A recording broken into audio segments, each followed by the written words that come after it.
किसी को नहीं छोड़ा, पनपने नहीं चाहिए। मैं तो आज भी बोलता हूँ कि कुछ भी हो, लेडीज हो, बच्चे हो, कुछ भी हो, काटने से कुछ मारो, काटो, जलाना। ബാബ ബജ്രംഗി ഒരു ഇൻ്റർവ്യൂവിൽ പറഞ്ഞ കാര്യങ്ങളാണ് ഈ തുടക്കത്തിൽ കണ്ടത്. ഇതിൻ്റെ ബാക്കി മുഴുവനായും ഈ വീഡിയോയിൽ കാണിക്കുന്നുണ്ട്.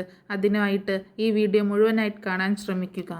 മനുഷ്യരെ കൊല്ലുന്നത് ഒരു ലഹരിയായിട്ടാണ് ബജ്രംഗി ഇവിടെ പറയുന്നത്.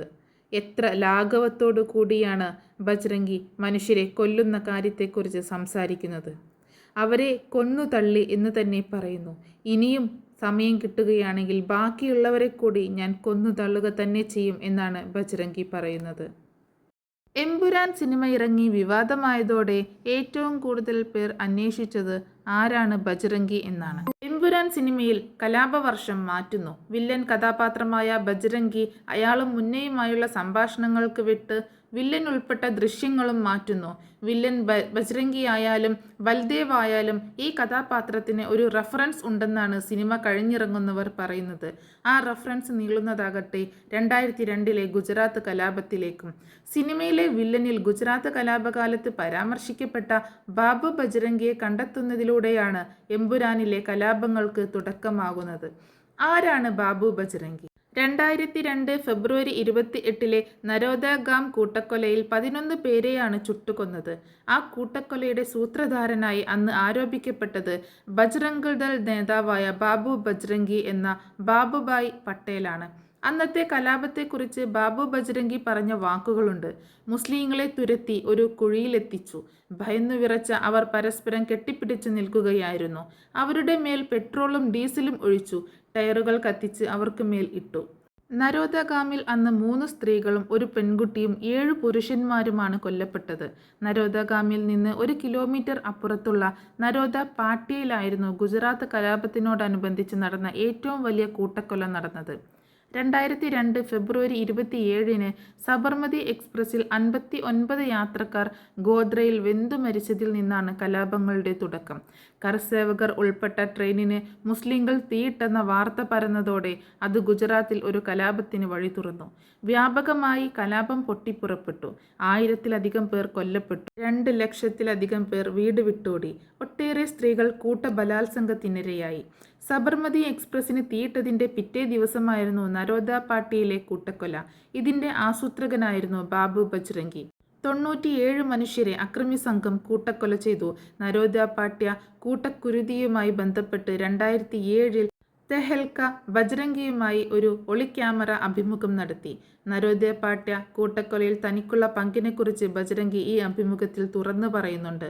മുസ്ലിങ്ങളുടെ ഒരു കട പോലും ഒഴിവാക്കിയില്ല, എല്ലാം നശിപ്പിച്ചു, തീയിട്ടു. എനിക്ക് അവസാനമായി ഒരു ആഗ്രഹമേയുള്ളൂ, എന്നെ വധശിക്ഷയ്ക്ക് വിധിക്കട്ടെ. എന്നെ തൂക്കിലേറ്റിയാലും പ്രശ്നമില്ല. കൊല്ലുന്നതിന് മുൻപ് എനിക്ക് 2 ദിവസം തരണം.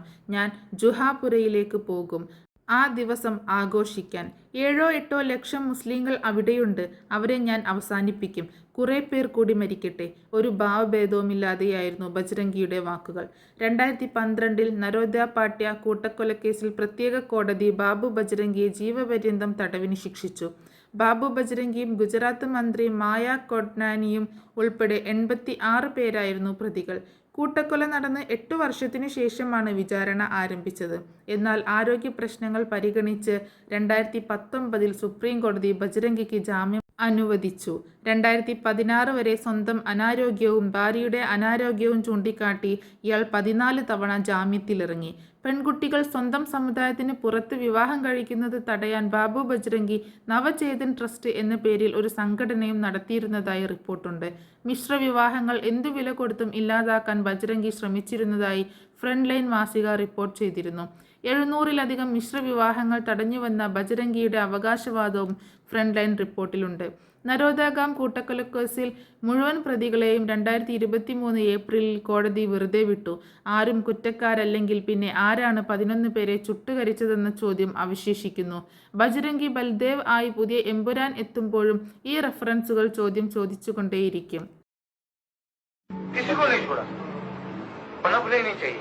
मैं तो आज भी बोलता हूँ कि कुछ भी हो, लेडीज हो, बच्चे हो, कुछ भी हो, काटने से कुछ मारो, काटो, जलाना, कैसा लगता है जब कौन मारते तो कैसा लगता मजा आता है ना सब। उसको मार के आके घर पे सो गए। फिर नरेंद्र भी नंबर को संदेशा भेजा ठहर जाओ, मैं अभी सेटिंग करता हूँ, अभी टाइम निकल गया है। फिर उन्होंने जज को भेजा, जज ने फाइल नहीं कुछ नहीं बोले जा रहे हैं।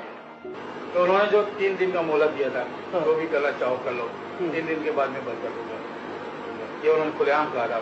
और 3 दिन के बाद बोला जब बंद कर दो और सारा बंद हो गया।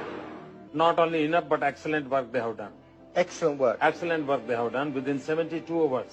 They have no right to talk about the internal matter of ഗുജറാത്തിൽ 2002 ആളുകളെ കൊന്നു തള്ളിയതിനെക്കുറിച്ചാണ് വളരെ ലാഘവത്തോടു കൂടിയിട്ട് ബജ്രംഗി സംസാരിക്കുന്നത്. എന്നു തന്നെയായാലും ഇത്രയധികം വിവാദങ്ങളുണ്ടായിട്ടും എമ്പുരാൻ സിനിമ വിവാദങ്ങളെയൊക്കെ അതിജീവിച്ച് 200 കോടി ക്ലബിൽ കടന്നിരിക്കുന്നു. മലയാളത്തിൽ ഏറ്റവും കൂടുതൽ കളക്ഷൻ നേടിയ മഞ്ഞുമ്മൽ ബോയ്സിനെ മറികടന്ന് നമ്പർ 1 ആയിരിക്കുകയാണ് എമ്പുരാൻ സിനിമ.